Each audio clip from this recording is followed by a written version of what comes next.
The number of fallen soldiers in the Gaza ground operation has now risen to 235. The IDF announcing the death of Sergeant Simon Shlomo earlier today.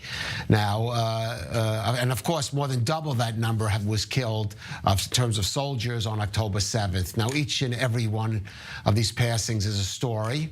One of them is the story of Master Sergeant Elisha Loewenstern, who was killed in Gaza on December 13th by an anti-tank missile fired by Hamas while he was trying to rescue wounded soldiers. Now, Elisha was a software engineer by trade. He was also deeply religious. He's described as a brilliant Torah scholar. He immigrated to Israel from New Jersey with his family as a child. He's the father of 6 children, ages 10 months to 12 years. We should note, he was exempt from doing reserve army service, but he volunteered to serve in Gaza, and along with his children, he leaves behind his wife, Hadass. May his memory be a blessing. And joining us now is his mother, Sharon Loewenstern, joining us from the town of Beit Shemesh. Sharon, thank you so much for joining us. First of all, a little about Elisha, because he sounds like he was quite a remarkable person. He was very self-motivated.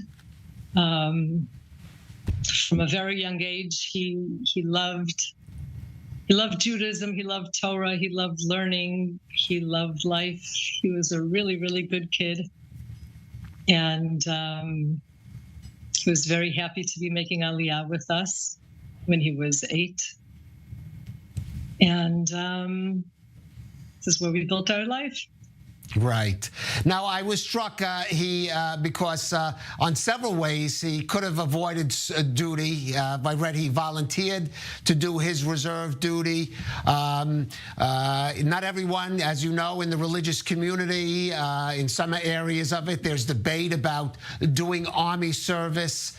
Tell us about maybe just about how he approached it, how he balanced the religious life, serving in it, and the decision he made. That's a very easy question to answer.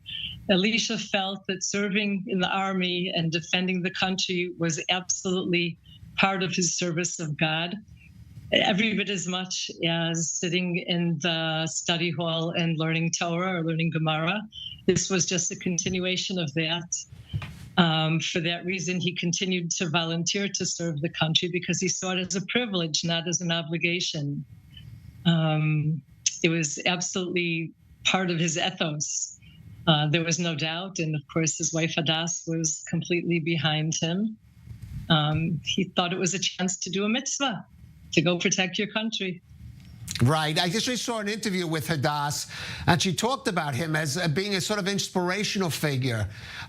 He was an engineer, I understand, but he also taught. I gave shiurim. Maybe talk about that. What has been the reaction in the community there?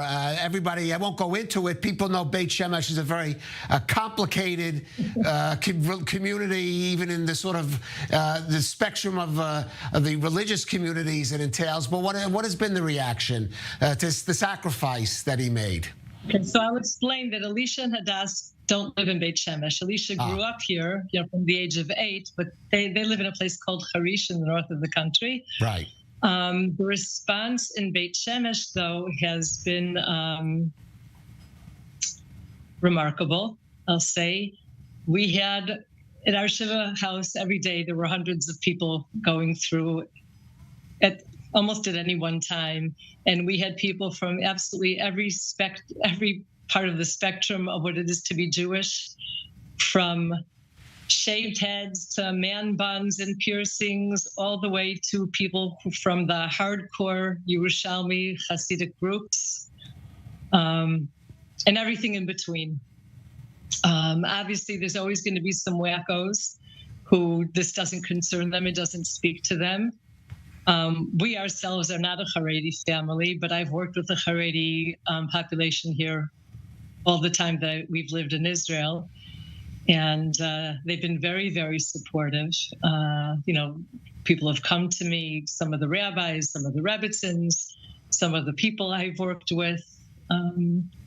It's been positive. I can't say it's that way everywhere. There's always wackos, and certainly there's plenty of them in Beit Shemesh too.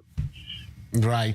I was just curious. You mentioned that Elisha was quite happy to make Aliyah. He was 8 years old when he made it, so obviously this was a big change. Maybe talk about that, because as immigrants, especially from the United States, coming, there's a great deal of sacrifice to be made, as well as much to be gained, including, of course, doing this kind of military service, which is not the norm.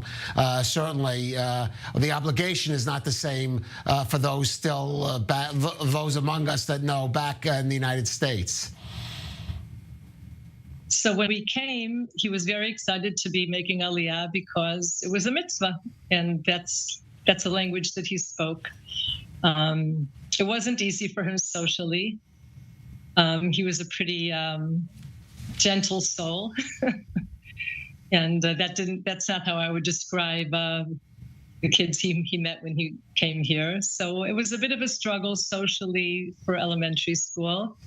So we switched him to a different school for 7th grade and up. And from that point on, he really flourished both socially and in his personal growth and in his Torah growth. And he just loved to learn. He loved to learn. Yeah, I understand. Sharon, I don't want to put you on the spot, but is there something you could, I mean, so many families now are dealing with this situation of losing a loved one or having someone injured, and of course, even the greater family, I would say, of Israel is dealing with this as a whole. I mean, is there any just a message that you have or something to say in a more general way about this experience, about the sacrifice that Elisha made and your family, and speaking out to the greater Klal Yisrael, as we say, as a whole? So we all knew about the sacrifices that would have to be made when we came on Aliyah. Okay. And of course, we realized that army service was out there. Elisha was one of 5 sons of ours. So we certainly knew that the army thing was out there. But we also felt that it's our obligation, no matter what, and Elisha felt the same way. And if I have a message for people, it's that this is the place to be. And the more people who would come to Israel, the stronger we would be. And our strength is in our unity, and that's really, really important. We don't have to be the same to be united. Jews don't have to be the same to be united. Wow. But we all belong here. And we have to remember that we're brothers, even if we don't always agree with each other. Those would be inspiring words under any circumstances, but I think they're remarkably inspiring under the current circumstances and your circumstances. Sharon Loewenstern, we share in the, of course, the mourning for Elisha. May his memory be a blessing. And thank you so much for joining us and sharing with us on I-24 News. You're welcome. Good night.